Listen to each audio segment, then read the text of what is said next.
Welcome to Freedom for Today. Trying to experiment with some video posts, see what you guys think, so feel free to leave a comment or write a review on the Facebook page, and I'd love to hear what you guys think.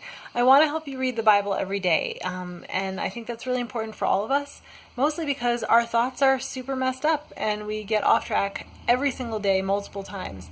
And so here I am at home. You might hear cars going by or noise in the background, and I purposely wanted to just come to you from home in a relaxed way to say, you know what, there's nothing sterile or perfect about reading the Bible. You just have to find a space in the midst of busy life to try to do it. And so I wanted to talk about Luke 10 tonight because we're in the middle of our Luke series.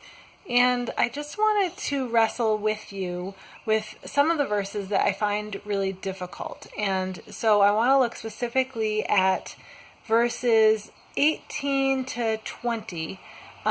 Jesus has just sent out 72 disciples, and they have gone into these various towns, and they've come back, and they're reporting to Jesus the amazing things that they did, and they really can't believe the power of things that they were able to do, things that Jesus had done, like healing people and casting out demons. And so they're just amazed. And Jesus encourages them and says, yes, I saw Satan fall like lightning, and you have this power. And it says, I've given you authority over all the power of the enemy, and you can walk among snakes and scorpions and crush them. Nothing will injure you. But don't rejoice because evil spirits obey you. Rejoice because your names are registered in heaven. And so I just trip on that verse a little bit, and I wanted to wrestle out with you at least what's troubling to me, and ways that sometimes we can twist scripture or misunderstand it in order to kind of try to defend a theology that honestly I don't think is there. And so I want to talk through power and what that means, because we can read that verse and say, wow, we have all authority, and so we can cast out demons and heal people. And I believe in that. So my problem is, why doesn't it work more often? And I know a lot of people have wrestled with that. I'm trying to do everything that Jesus said, but it's not working. And I work in the mental health field, and a lot of people struggle with that regarding mental illness or mental health issues.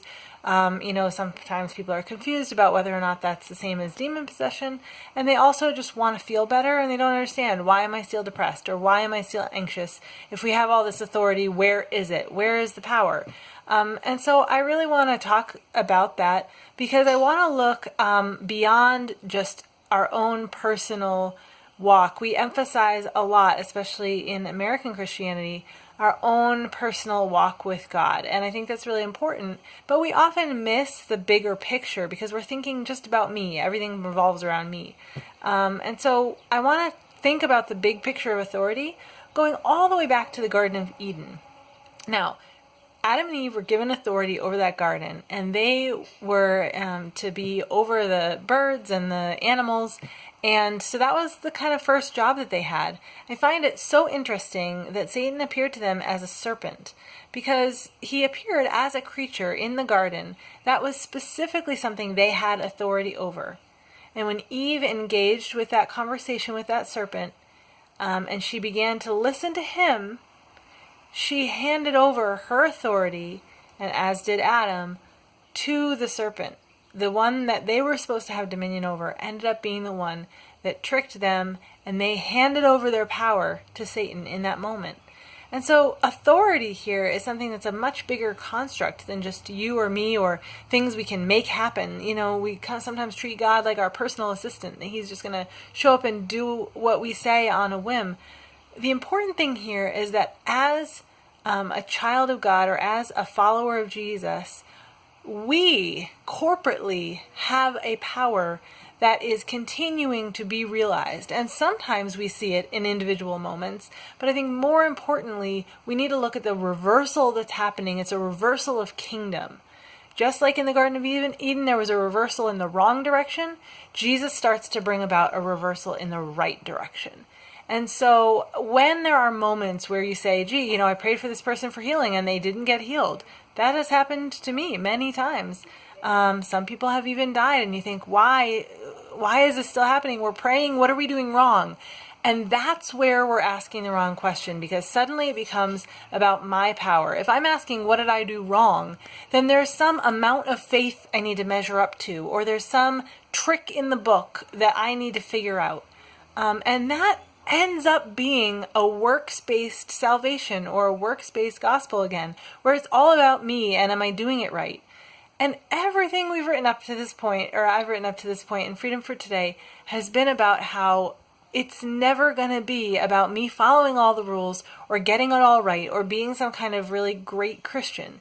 This is about the gospel. And if we go on to the rest of Luke 10, Jesus really says, wow, I mean, Jesus is praying, and we get a little glimpse into his prayer, and he's saying, God, thank you so much for making this whole kingdom thing and all of my power make sense to no one except for the people who are kind of childlike.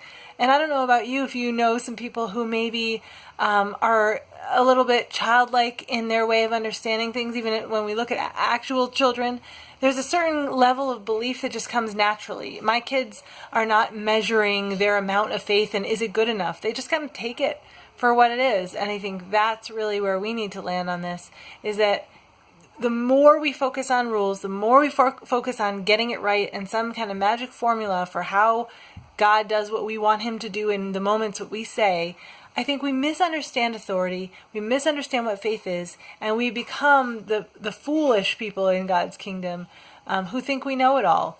There is so much mystery to God, and there is so much that we don't understand, and if we can embrace that, then we have a really awesome relationship, because it's not about me. So that's your freedom for today. It's not about you. It's not about whether you got it right or wrong. This is about just following and trusting, and even in moments when you don't understand, to trust anyway. Thanks for watching, and I'll see you tomorrow.